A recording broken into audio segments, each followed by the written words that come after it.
What's up, guys? I just wanted to make a quick video talking about the update that happened today for Sea of Thieves. Now, while there wasn't a lot in this update at all, and ultimately this video is going to be pretty short because of it, there was one major change that the community has been waiting for and asking for since the release of the game. That change is when you sink a ship at a skull fort now, they spawn further away than they usually did. If you were unaware, the way it was before this update was if you sunk a ship at a fort, they would simply spawn at an island or two away and be back in the fight within 3 to 5 minutes. Now, you may be thinking, okay, that's fair, give them a chance to come back and fight, and I would agree with you a little bit. However, when you barely have any time to actually make any progress on the skull fort before they come back and start attacking you again, it really doesn't feel good. That's only with one other ship at the fort. When you add in the fact that most of the time there are at least 2 ships already at the fort, and sometimes there can be 3 or 4, it just gets to be insanely annoying, especially if you're the ship that's sinking everyone and winning most of your battles.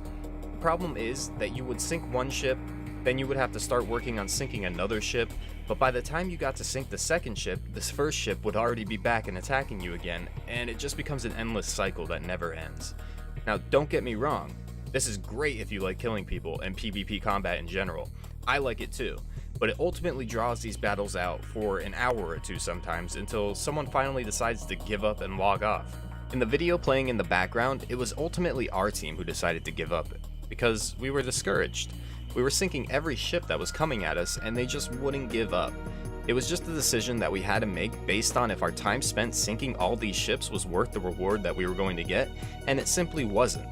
You're only going to see a portion of the clip playing in the video, but this battle went on for almost an hour before we decided to just log off for the night. All that time and fighting for just 15,000 worth of gold from the skull fort, it just wasn't worth our time. Now, from what I understand about this update, it should make it so if you sink a ship at a skull fort, it should spawn completely out of sight of the fort and take them a much longer time to get back.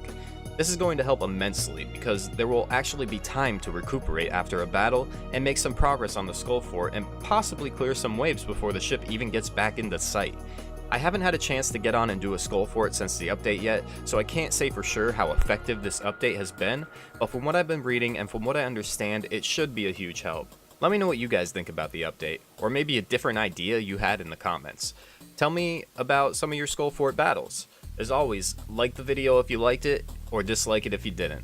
I always appreciate comments, and don't forget to subscribe if you like my content and would like to see more. Thanks for watching, guys. I'll see you in the next one.